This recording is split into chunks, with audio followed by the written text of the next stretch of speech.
Assalamualaikum warahmatullahi wabarakatuh. Kami dari kelompok 1 akan mempresentasikan hasil diskusi kami di mata kuliah ekonomi kelembagaan, yakni tentang perbedaan ekonomi kelembagaan.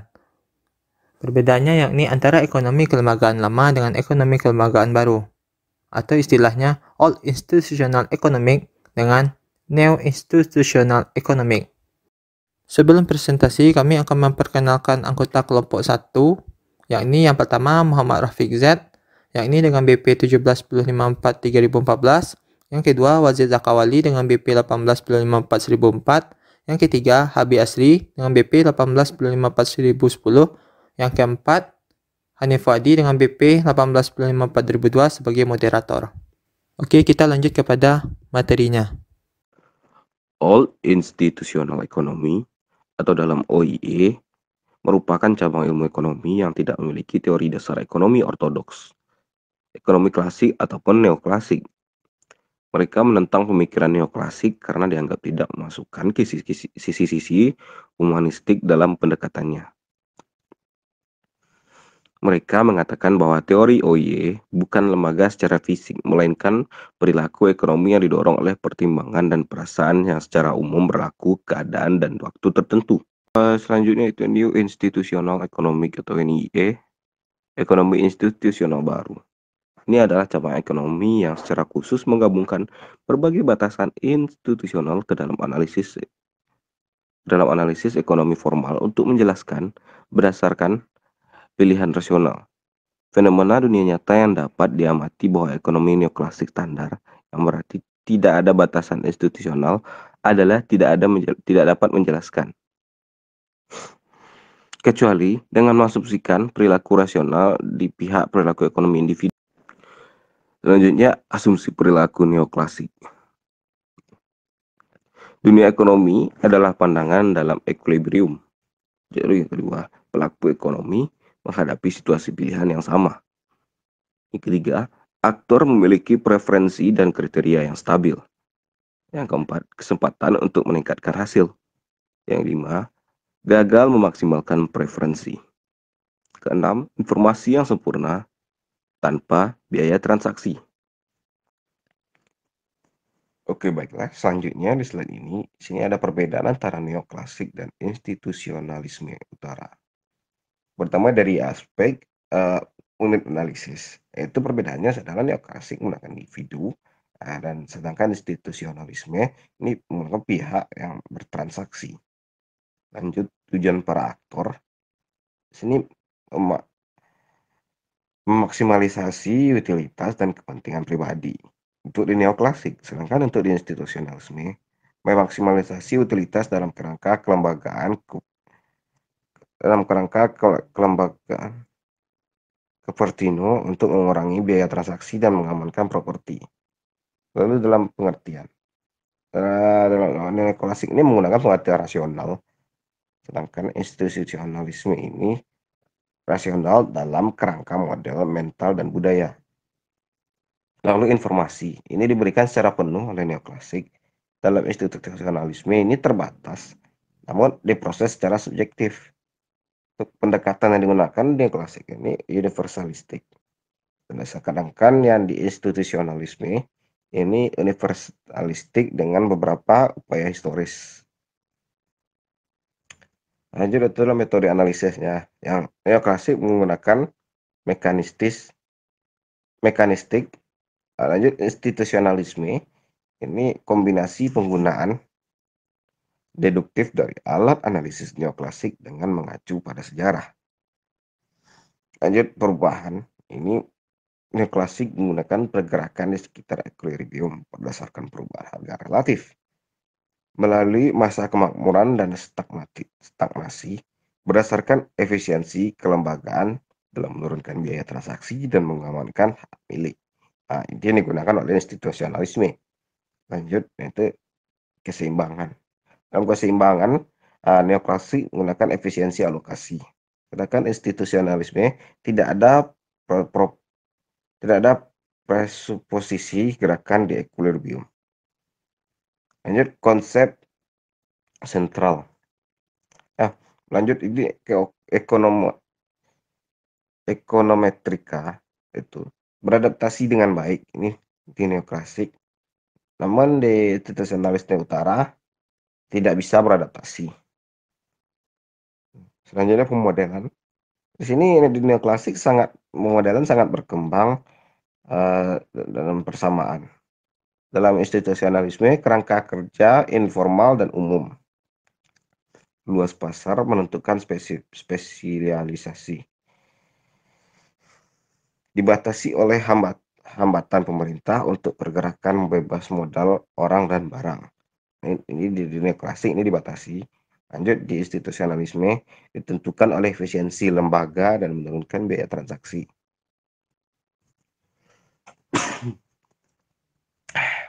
Lanjut pendekatan pengembangan. Pendekatan yang menggunakan neoklasik ini liberalisasi pasar, lalu mendapatkan hak harga. Dan institusionalisme utara ini perbaikan kelembagaan yang mengaruh pada penurunan biaya transaksi dan keamanan properti di area yang lebih luas. Jadi lanjutnya aspek yang terakhir adalah peran harga. Neoklasiknya menggunakan peran harga yang pusat, sedangkan institusionalisme utara ini menganggap itu pusat juga penting, namun berdampak terhadap dari waktu ke waktu. Lanjutan, asumsi perilaku neoklasik ini terdiri dari beberapa pihak, yakni institusi dan organisasi. Dan dalam institusi, ini adalah lembaga aturan yang membentuk perilaku organisasi dan individu dalam masyarakat. Institusi reformasi adalah aturan yang menentukan insentif non-harga bagi perilaku individu dan organisasi. Aturan dapat memecahkan masalah, informasi, dan menegakkan hukum. Nah, institusi ini bersifat resmi, hukum dan regulasi, kontrak, hukum konstitusional, informal, kepercayaan, etika atau nilai, lalu norma politik. Baiklah, selanjutnya yaitu organisasi. Organisasi adalah sekumpulan aktor yang secara kolektif mengejar tujuan bersama. Organisasi tergolong dengan organisasi politik, organisasi ekonomi, organisasi sosial, dan organisasi pendidikan.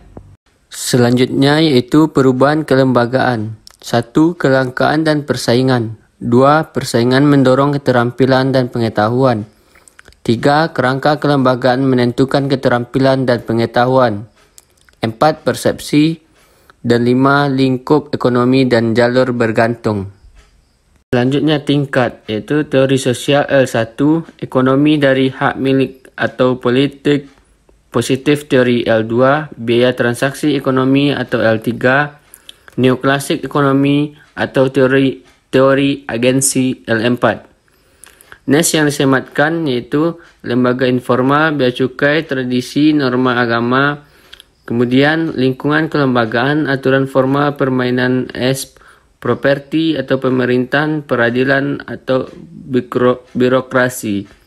Selanjutnya tata kelola, mainkan game kontrak atau menyelaraskan pemerintahan struktur dengan transaksi. Kemudian alokasi sumber daya dan pekerjaan atau harga dan kuantitas, penyelarasan insentif. Kemudian ini berbalik kembali ke atas. Kesimpulan dapat dijelaskan sebagai berikut. Pertama, pada organisasi publik, aturan informal yang merupakan tradisi, norma, adat, agama, dan kebiasaan baik yang bersifat produktif maupun tidak produktif belum kompatibel dalam mendukung aturan formal. Budaya primordialisme, patron klien, raja-raja kecil, pangreh praja, dan upeti adalah budaya informal yang melekat embeddedness sebagai mindset perilaku pelaku birokrasi menciptakan biaya tinggi. Budaya transaksional masih menonjol. Kedua, hak kepemilikan property rights kewenangan belum optimal dalam tataran birokrasi organisasi. Organisasi publik di zaman transisi perubahan paradigma sentralistis menuju desentralistis. Sistem aturan kewenangan dalam kurung system of rules yang pada organisasi publik belum memberikan fungsi dan hak dan kewajiban yang jelas. Ketiga, perilaku yang terbatas atau bounded rationality dan perilaku yang oportunis atau opportunistic behavior menyebabkan hubungan kontrak tidak jelas di organisasi publik, berakibat meningkatkan biaya transaksi ekonomi atau transaction cost economics. Kebijakan birokrasi kontinu dan diskontinu telah menggeser pola penyalahgunaan kekuasaan, abuse of power oleh segelintir oknum di lembaga publik. Keempat, kompleksitas permasalahan di organisasi publik seperti ketidakjelasan aturan kepemilikan, kewenangan, dan ketidakjelasan tata kelola, seperti ketidakjelasan kontrak-kontrak hubungan kewenangan dan ketidakjelasan hubungan principal agent menghasilkan ketidakjelasan struktur insentif. Konsep teori agensi. Hubungan antara dua pihak, prinsipal dan agen yang membuat keputusan atas nama prinsipal atau pasar dan hierarki. Masalah informasi dan penegakan hukum memicu seleksi yang merugikan dan moral hazard. Lanjutannya, tingkat 1 dilakukan oleh beberapa sejarawan ekonomi dan ilmuwan sosial lainnya. Tingkat 2 mengacu pada lingkungan kelembagaan atau aturan formal hak milik. Tingkat 3 tata kelola hubungan kontraktual atau biaya transaksi. Tingkat 4 ekonomi neoklasik atau teori keagenaan. Konsep hak milik. 1. Ada hak untuk menggunakan aset. 2. Hak untuk memperoleh penghasilan dari aset dan kontrak.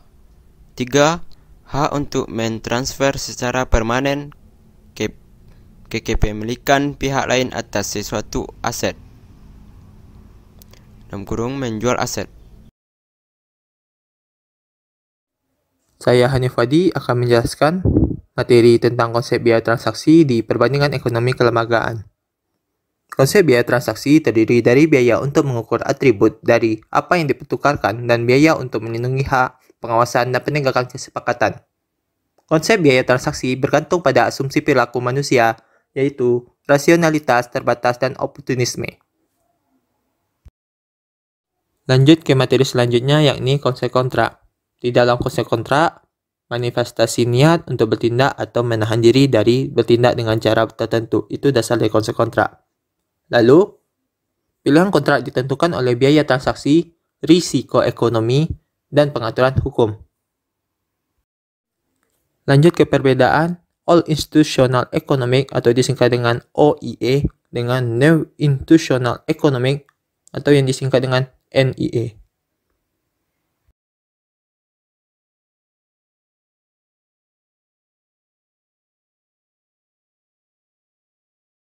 Perbedaan utama antara OIE dan NIE adalah metode pertama berfokus pada studi budaya. Bagi para profesional OIE, budaya atau etika dianggap sebagai faktor penting dalam menentukan pendirian lembaga dan pangan. Di sisi lain, pada spektrum akhir, NIE berfokus pada kendala-kendala yang menghambat penerapannya. Akhirnya, NIE dan ekonomi biaya transaksi memungkinkan lembaga dan organisasi untuk berjuang untuk sukses dan mengurangi biaya produksi atau pendinginan sekolah, serta lembaga sebagai sistem interaksi manusia. Hal ini didasarkan pada gagasan tentang berfokus pada kepentingan. Sikap para ahli NIE adalah terus-menerus mendefinisikan pentingnya institusi seperti bisnis dan negara sebagai ukuran perilaku manusia yang cerdas. Berusaha menghindari kemungkinan kejadian yang tidak diinginkan dalam interaksi manusia. Penjelasannya adalah tentang apa yang diberikan orang-orang yang dianggap tentang orang-orang dalam aturan main atau masing-masing institusi. Metode ini kemudian digambarkan sebagai sistem manusia standar.